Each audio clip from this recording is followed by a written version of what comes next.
true. Nervous, very, very dreadfully nervous I had been, and am. But why will you say that I am mad? The disease had sharpened my senses, not destroyed, not dulled them. Above all was the sense of hearing acute. I heard all things in the heaven and in the earth. I heard many things in hell. How then am I mad? Hearken and observe how healthily and how calmly I can tell you the whole story. It is impossible to say how first the idea entered my brain, but once conceived, it haunted me day and night. Object there was none. Passion there was none. I loved the old man. He had never wronged me. He had never given me insult. For his gold I had no desire. I think it was his eye. Yes, it was this. He had an eye of a vulture, a pale blue eye with a film over it. Whenever it fell upon me, my blood ran cold, and so, by degrees, very gradually, I made up my mind to take the life of the old man, and thus rid myself of the eye forever. Now, this is the point. You fancy me mad. Mad women know nothing. But you should have seen me. You should have seen how wisely I proceeded, and with what caution, and with what foresight, with what dissimulation I went to work. I was never kinder to the old man than during the whole week before I killed him. And every night about midnight, I turned the latch on his door and opened it, oh so gently, and then I made an opening sufficient for my head. I put in a dark lantern, all closed so that no light shone out, and then I thrust in my head. Oh, you would have laughed to see how cunningly I thrust it in. I moved slowly, very, very slowly, so that I might not disturb the old man's sleep. It took me an hour to place my whole head within the opening so far that it could see him as he lay upon his bed. Ha! Would a mad woman have been so wise as this? And then when my head was well in the room, I undid the lantern cautiously. Oh, so cautiously, for those hinges creaked. I undid it just so much that a single thin ray fell upon that vulture eye, and this I did for 7 long nights, every night just at midnight.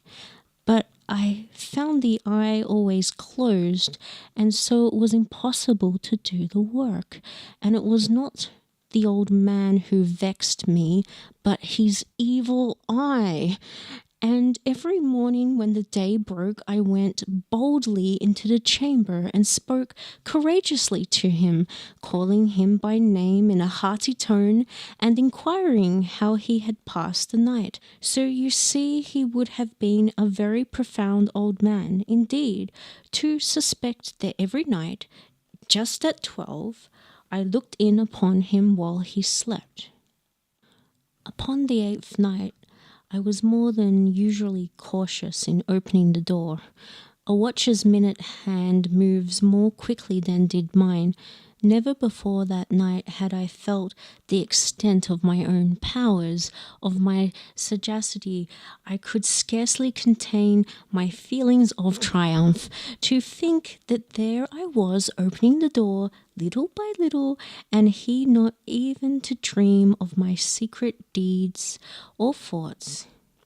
I fairly chuckled at the idea, and perhaps he heard me, for he moved on the bed suddenly, as if startled. Now you may think that I drew back, but no. His room was black as pitch with the thick darkness, for the shutters were close fastened through fear of robbers. And so I knew that he could not see the opening of the door, and I kept pushing it on steadily, steadily.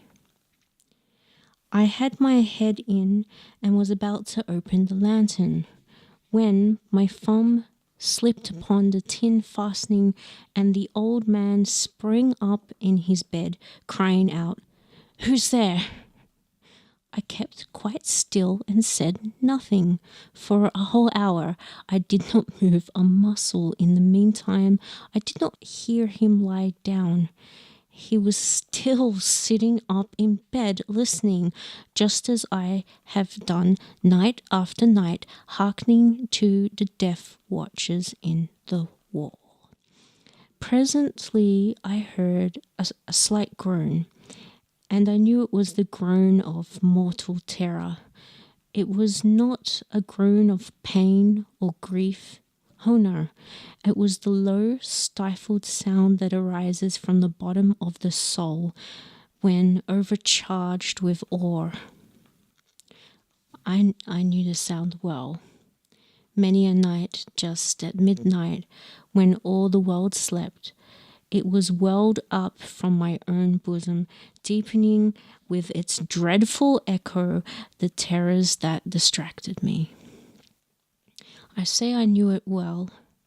I knew what the old man felt and pitied him, although I chuckled at heart. I knew that he had been lying awake ever since the first slight noise when he had turned in the bed. His fears had ever since growing upon him. He had been trying to fancy them causeless, but he could not. He had been saying to himself, "It is nothing but the wind in the chimney. It is only a mouse crossing the floor." Or, "It is merely a cricket which had made a single chirp." Yes, he had been trying to comfort himself with all of these suppositions, but he had found all in vain, because death, in approaching him, had stalked him with his black shadow before him and enveloped the victim. And it was the mournful influence of the unperceived shadow that caused him to feel, although he neither saw nor heard, to feel the presence of my head within the room. When I had waited a long time, very patiently, without hearing him lie down, I resolved to open a very, very little crevice in the lantern. So I opened it. You cannot imagine how stealthily, until at length a single dim ray like the thread of the spider shot out from the crevice and fell full upon that vulture eye. It was open, wide open, and I grew furious as I gazed upon it. I saw it with perfect distinctness, all a dull blue, with a hideous veil over it that chilled the very marrow in my bones, and I could see nothing else of the man's face or person, for I had directed the ray, as if by instinct, precisely upon that damned spot, and have I not told you that what you mistake for madness is but over-acuteness of the senses? Now I say, there came to my ears a low, dull, quick sound, such as a watch makes when enveloped in cotton. I knew that sound well, too. It was the beating of the old man's heart. It increased my fury as the beating of a drum stimulates the soldier into courage. But yet I refrained and kept still. I scarcely breathed. I held the lantern motionless. I tried how steadily I could to maintain the ray upon the eye. Meantime, the hellish tattoo of the heart increased. It grew quicker and quicker and louder every instant. The old man's terror must have been extreme. It grew louder. I say louder every moment. Do you mark me well? I have told you that I am nervous, so I am, and now that the dead hour of the night, amid the dreadful silence of the old house, so strange a noise as this excited me to uncontrollable terror. Yet for some minutes longer I refrained and stood still. But the beating grew louder. I thought the heart must burst, and now a new anxiety seized me. The sound would be heard by a neighbor. The old man's hour had come. With a loud yell, I threw open the lantern and leaped into the room. He shrieked once, only once. In an instant, I dragged him to the floor. I pulled the heavy bed over him. And then I smiled gaily to find the deed so far done. But for many minutes the heart beat on with a muffled sound. This, however, did not vex me. It would not be heard through the wall. At length it ceased. The old man was dead. I removed the bed and examined the corpse. Yes, he was a stone dead. I placed my hand upon the heart and held it there many minutes. There was no pulsation. He was stone dead. His eye would trouble me no more. If still you think me mad, you will think so no longer when I describe the wise precautions I took for the concealment of his body. The night waned, and I worked hastily, but in silence. First of all, I dismembered the corpse. I cut off the head and the arms and the legs, and then I took up 3 planks from the floorings of the chamber and deposited all between the scantlings. I then replaced the boards so cleverly, so cunningly, that no human eye, not even his, could have detected anything wrong. There was nothing to wash out, no stain of any kind, no blood spot whatever. I had been too wary for that. A tub had caught it all. When I had made an end of these labors, it was 4 o'clock, still dark as midnight. As the bell sounded the hour, there came a knocking at the street door. I went down to open it with a light heart. For what had I had to fear now? There entered 3 men who introduced themselves with perfect suavity as officers of the police. A shriek had been heard by a neighbor during the night. Suspicion of foul play had been aroused. Information had been lodged at the police office, and they, the officers, had been dispatched to search the premises. I smiled. For what had I to fear? I bade the gentleman welcome. The shriek, I said, was my own dream. The old man I mentioned was absent in the country. I took my visitors all over the house. I bade them search well.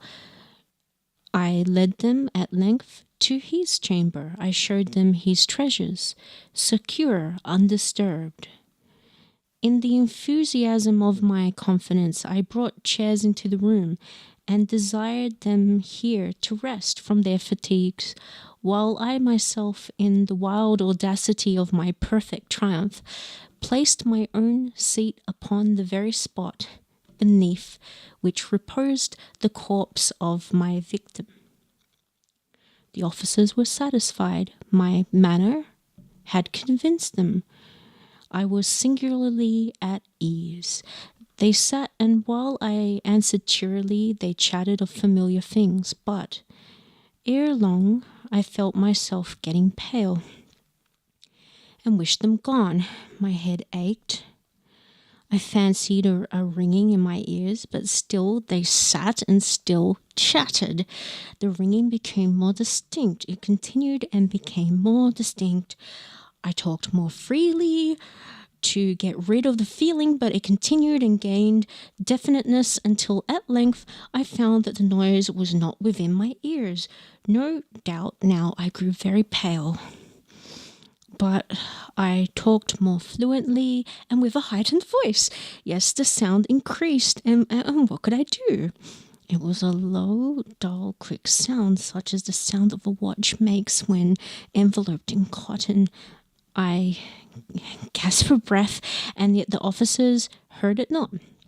I talked more quickly, more vehemently, but the noise steadily increased. I arose and argued about trifles in a high key and with violent gesticulations, but the noise steadily increased.